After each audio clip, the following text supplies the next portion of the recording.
پہلے بوسہ دیا ہے پھر پاؤں اندر رکھا ہے۔ سیدہ تشریف لے آئی گھر میں۔ اب بیویاں ماں کہتی ہیں، ایک دن ہاتھ جوڑ کے عرض کرتی ہیں، مجھے ماں نہ کہا کرو، میں تمہاری خادمہ ہوں، میں تمہاری کلیل ہوں۔ اور میرے آقا جب بلاتے سیدہ کو نام سے بلاتے تو میرے آقا کی بڑی بیٹی کونے میں جا کے گریا کرتی۔ تو ایک دن جناب عمر غنیم نے میرے آقا علی کی طرف دیکھا، کہا علی آج کے بعد مجھے فاطمہ نہ بلانا، جب فاطمہ بلاتے ہو تو زینب کو تکلیف ہوتی ہے۔ میں سیدہ تیری وفا پہ قربان جاؤں، تیری عظمت پہ قربان جاؤں۔ خالق نے علی کو وہ بیٹا عطا کیا جس کو علی چاہتے تھے اللہ مجھے بیٹا دے۔ اب علی مسجد میں ہے، اطلاع ملی یا علی خالق نے تجھے بیٹا عطا کیا ہے۔ علی آئے، عباس کو اٹھایا، وہ منظر یاد آیا جس طرح مدینے میں رسول نے حسین کو اٹھایا تھا۔ علی نے عباس کو اپنے ہاتھوں پہ اٹھایا، اٹھا کر کبھی اس بازو کا بوسہ لیتا ہے، کبھی اس بازو کا بوسہ لیتا ہے، عباس کے بازو کو چومتا ہے۔ سیدہ زینب قریب آئی، دیکھ کے کہتے بابا میرے بھائی کے بازو کیوں چومتے ہو؟ کہا زینب اس راز میں نہ پڑھ، تجھے پتا نہیں یہ بہت بڑا راز ہے، یہ تجھے بعد میں خبر ہوگی۔ عباس بڑا ہوتا رہا، بیویاں عباس کو اٹھاتی تھی۔ ایک دن جناب عمر غنیم نے چلنے کے قابل ہو گیا، فرمایا عباس خبردار زیادہ زینب و کلثوم کے پاس نہ جایا کر، وہ تجھے اٹھاتی ہیں، تھک جاتی ہیں، وہ بطول کی بیٹیاں ہیں اور میں برداشت نہیں کرتی۔ اور یہی جملے میری مخدومہ نے حسنین سے کہے تھے، کہا بیٹا زیادہ نانے کے پاس نہ جایا کرو، میرا بابا اٹھاتا ہے، تھک جاتا ہے۔ رسول نے بھی بطول سے کہا تھا فاطمہ اس راز میں دخل نہ دے، تو آج جب عمر غنیم نے منع کیا تو سیدہ زینب نے بابا سے کہا، بابا اماں سے کہو اس راز میں دخل نہ دے، ہمیں عباس سے زیادہ بیٹھنے دے، ہمیں عباس سے زیادہ آنے جانے کی اجازت ہو، ہم عباس کو سمجھنا چاہتی ہیں، عباس ہمیں سمجھنا چاہتا ہے۔ سادات غیر سادات آپ سمجھ گئے ہوں گے کہ کس شہید کی آج شہادت پڑھنی ہے۔ وہ شہید ایک جملہ مولا علی کی زندگی کا، میرے آقا کا آخری وقت ہے کوفہ میں، اس جملے کو میں نے قرآن میں جب پڑھا کرتا تھا، ایک بہت بڑے خطیب اب بھی موجود ہیں، اللہ ان کو زندگی عطا کرے، آغا فاطمی لیا قرآن میں لاکھوں کے مجمع میں جس میں مجتہدین بیٹھا کرتے تھے، پڑھ رہے تھے، جب علی کا آخری وقت تھا تو میرے مولا علی نے عباس کو بلایا اور میرے آقا حسین کو بلایا، میری آقا ذاتی زینب کو بلایا، کلثوم کو بلایا، رقیہ کو بلایا، ام غنیم پاس بیٹھی ہے۔ میرے آقا علی نے ایک عجیب وصیت کی، سب سے پہلے میرے آقا نے کلثوم کی چادر کا دامن پکڑا، پھر زینب کی چادر کا دامن پکڑا، پھر رقیہ کی چادر کا دامن پکڑا اور عباس کا ہاتھ پکڑ کے، عباس کا بچپنا ہے، عباس کے ہاتھ میں دیا۔ آقا فاطمی نے پڑھا تھا کہ ہاتھ میں جب دیا کہا عباس عباس ان چادروں کی حفاظت کرنا، اللہ۔ اور پھر ایک اور انوکھی وصیت کی، میرے آقا حسین کو بلایا، حسین میرے قریب آؤ، حسین کا ہاتھ پکڑ کے عباس کے ہاتھ پہ رکھا، ہاتھ پہ رکھ کے کہتے ہیں عباس میرے حسین کا خیال رکھنا۔ جب یہ وصیت ہو رہی تھی، عمر غنیم دیکھ رہی تھی، میری آقا نبی نزدیک آئی، ہاتھ جوڑ کے کہتی ہے میں آپ کی نوکرانی و کنیز ہوں، لیکن میں ایک مسئلہ پوچھنا چاہتی ہوں، مولا بڑوں کو وصیت کی جاتی ہے چھوٹوں کی، ارے میرا عباس تو چھوٹا ہے،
عزت کا واسطہ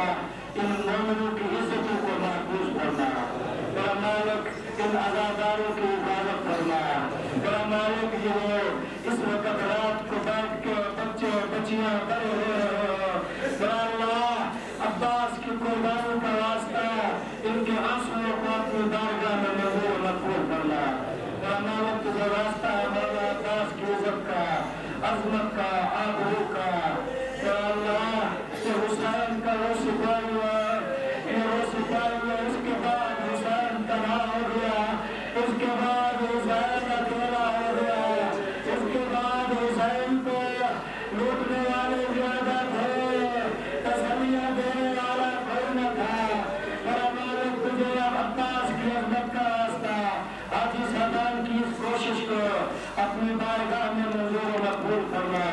میرا اللہ حاجی صاحبان کے مرحومین مرحومات کو غور رحمت میں جگہ عطا فرما میرا مالک تجھے واسطہ ہے عزت و عظمت کا حاضرین کے مرحومین کو جوار رحمت میں جگہ عطا فرما میرا مالک جو لوگ بیمار ہیں جن لوگوں نے ہر روز میرے ذمہ دعائیں لگے ہوئے ہیں گھروں سے اور بھی باہر سے یہاں بھی مومنین بیمار ہیں مومنات بیمار ہیں میرا اللہ تجھے زینب کے اس محافظ کا واسطہ زینب کے اس محافظ کا واسطہ زینب کے حجاب کا واسطہ میرا مالک ان مومنوں کو شفا کاملہ و عاجلہ عطا فرما میرا مالک زینب کے اس محافظ کا واسطہ جو مومن کے اولاد ہے ابھی ایک بچے نے مجھے کہا ان کے ماموں کے حالات میں ایک مومن نے کہا اور بھی جو مومنین مومنات بے اولاد ہے میرا اللہ علی کی اس بہو کا واسطہ جو عاشورہ کی رات کے بعد ہر رات آدھی رات کو اٹھ کے بیٹھ جاتی رباب کبھی دائیں ہاتھ مارتی کبھی بائیں ہاتھ مارتی کہتی اصغر تیرے دودھ کا وقت ہو گیا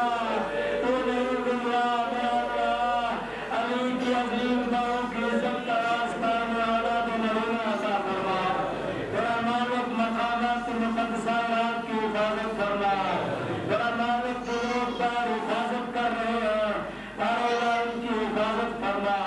انتظامیہ اور پالیس کی حفاظت فرما میرا مالک دشمنان اہل بیت دشمنان آل محمد جس شکل میں ہے میرا اللہ اگر قابل ہدایت ہے تو ہدایت فرما اگر نہیں ہے تو اس کو نابود فرما میرا مالک عزاداری جہاں جہاں بھی ہو رہی ہے تجھے واسطہ ہے حضرت عباس کی عزت کا مولا کے کٹے ہوئے بازوؤں کا واسطہ میرا اللہ عزاداروں کی حفاظت فرما میرا اللہ ماتمیوں کی حفاظت فرما میرا اللہ جلوسوں کی حفاظت فرما میرا مالک تجھے واسطہ ہے اپنی عزت و عظمت کا جہاں جہاں بھی لوگ دنیا میں شہید ہوئے ہیں بلخص آج ایران میں ایک دہشت گردی کی واردات میں 30 سے زیادہ عزاداروں کو شہید کر دیا گیا ہے میرا اللہ ان کو جوار رحمت میں جگہ عطا فرما پاکستان کے تمام شہداء شہید محمد حسین شاہ سے لے کر آخری شہید تک سب کو جوار رحمت میں جگہ عطا فرما میرا مالک علماء اعلام مہاجر مسلم ملت شہید حسینی مفتی جعفر حسین مرحوم امام خمینی رحمت اللہ علیہ کو جوار رحمت میں جگہ عطا فرما مقام معظم برادری کا سایہ ہمارے سر پر قائم و دائم فرما میرا مالک تجھے واسطہ ہے اپنی عزت و عظمت کا اپنی جلالت کا جو لوگ بے گناہ قید میں ہے میرا اللہ جناب سکینہ کی قید کا واسطہ بی بی کی یتیمی کا واسطہ بی بی کے اجڑ جانے کا واسطہ میرا مالک ان کو رہائی عطا کرنا میرا اللہ تجھے واسطہ ہے اپنی عزت و عظمت کا جو لوگ بے روزگار ہیں انہیں روزگار عطا کرنا میرا مالک کچھ لوگ پریشان ہیں کچھ بیویاں پریشان ہیں جنہوں نے میرے ذمہ دعا لگا رکھی ہے میرا مالک جس کسی کی کوئی حاجت ہے میرا مالک تجھے مولا عباس کی آبرو کا واسطہ آج رات زینب عالیہ کی غربت کا واسطہ میرا اللہ ان کی دعاؤں کو مستجاب فرما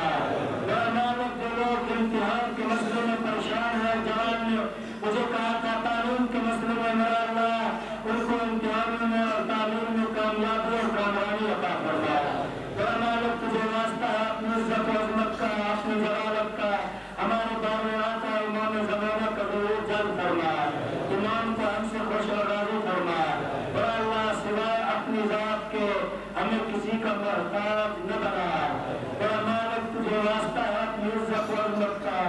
اپنی جلالت کا اس ادارے کو تظہور قائم آل محمد قائم عطا فرما. ربنا تقبل منا انك انت السميع العليم بجاه محمد